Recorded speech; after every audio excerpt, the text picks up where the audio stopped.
उसके शरीर को जिस तरीके से इस्तेमाल इन सफेद पोशों ने किया, और सरकार सत्ता की मलाई चाटने में व्यस्त है। और बिहार की पूर्व मुख्यमंत्री रही हैं, उनके बयान को बहुत गंभीरता से लेना चाहिए। वो कौन लोग हैं जो लगातार उसका शारीरिक शोषण कर रहे थे?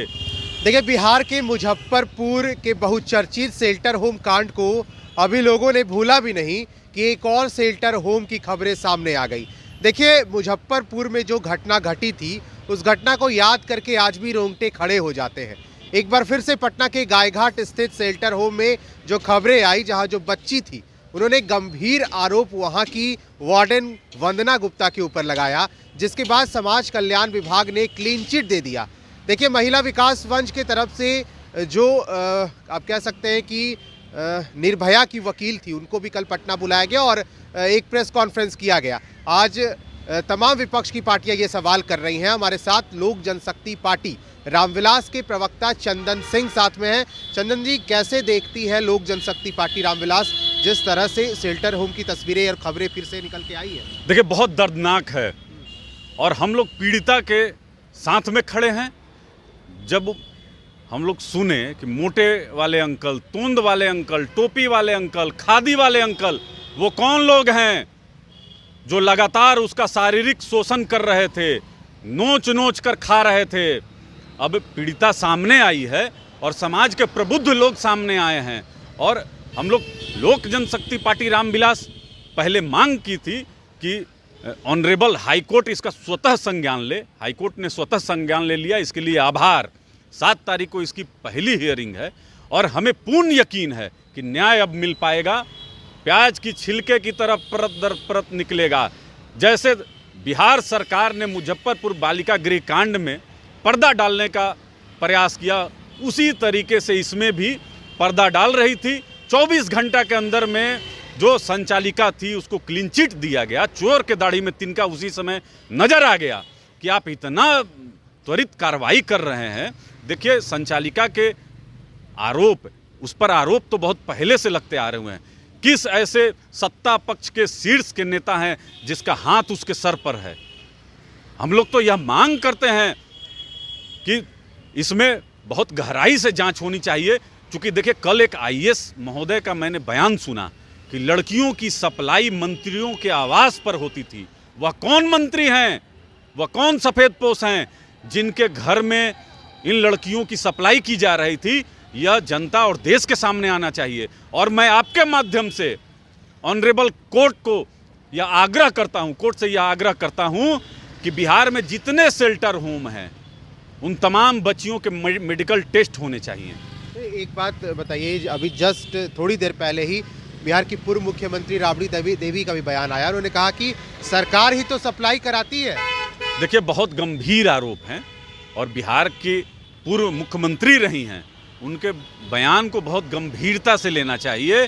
और देखिए, यहाँ का शासन प्रशासन मिल चुका है, अब इनसे न्याय की उम्मीद नहीं है।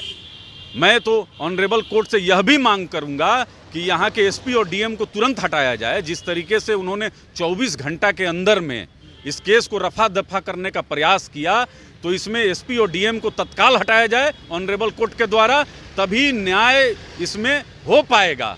क्योंकि देखिए, अभी भी दबाव, आपने जैसा अपने स्टार्टिंग में कहा कि निर्भया के वकील का मैं सुन रहा था प्रेस कॉन्फ्रेंस, हमको ऐसा लगा कि उन लोग पे राज्य सरकार का काफ़ी दबाव है, दबाव महसूस हुआ उनके वक्तव्य में। तो सरकार तो चाहेगी कि इनकी छवि खराब ना हो, लेकिन बराबर बिहार का यह छवि पूरे देश में और दुनिया में धूमिल करने का काम करते हैं। अभी एक बच्ची के हाथ पे कटे का निशान है, उसके शरीर को जिस तरीके से इस्तेमाल इन सफेदपोशों ने किया, और माननीय मुख्यमंत्री जी अपने एक अन्य मार्ग में चैन से बैठ कैसे पा रहे हैं? उनको तो तुरंत तत्काल अपने निगरानी में इसको लेना चाहिए था। और दोषी जो अधिकारी हैं, अभी तक संचालिका को वहां से हटा देना चाहिए था। तो यहाँ पर बिहार में तो समझिए कि अधिकारी सत्ता चला रहे हैं, और जब तक कोर्ट का किसी मामले में हस्तक्षेप ना हो, उसका समाधान भी नहीं होता है। तो इसमें तुरंत कार्रवाई करनी चाहिए और एसपी और डीएम को यहां से हटाना चाहिए। लोक जनशक्ति राष्ट्रीय अध्यक्ष चिराग पासवान से हमारी बात हो रही थी, वो भी बता रहे थे कि हम भी वहां पे जाएंगे, और बिल्कुल, क्योंकि ये पहले भी इस तरह की खबरें आई है सामने, तो काफी गंभीर थे चिराग पासवान भी। बिल्कुल बिल्कुल। देखिए, देश में बेटी पढ़ाओ, बेटी बचाओ, बेटी बढ़ाओ का नारा लगता है, लेकिन वह स्लोगन बिहार में आके ध्वस्त हो जाता है। इसी को हमारे राष्ट्रीय अध्यक्ष आदरणीय चिराग पासवान जी ने कहा कि माननीय नीतीश कुमार जी को क्या हो जाता है, आप पोशाक और साइकिल और लैपटॉप क्या क्या देने की बात करते हैं, और आपके राजधानी में ही गायघाट बालिका सुधार गृह में इतनी बड़ी घटना हो जाती है, लड़की आरोप लगा रही है सामने आकर, तब तो संज्ञान आपको लेना चाहिए था और तत्काल यहाँ के एसपी और डीएम को हटाकर आपको गंभीरता साबित करनी चाहिए थी। लेकिन सरकार गंभीर नहीं है, सरकार सत्ता की मलाई चाटने में व्यस्त है। यहाँ पर बहन बेटी अब सुरक्षित बिहार में नहीं है। जिस तरीके से आपके व्यापारी वर्ग सुरक्षित नहीं है, दिने दोपहरिया उन लोग का जमा पूंजी को लूट लिया जाता है, आम जनों की हत्या हो रही है, दलित बच्चियों के साथ बलात्कार हो रहा है, उसी तरीके से इस बच्ची के साथ भी जघन्य अपराध हुआ और सरकार मौन की स्थिति में है। तो अब यहाँ पर राष्ट्रपति शासन के अलावा कोई दूसरा विकल्प अस्मित जी नहीं है।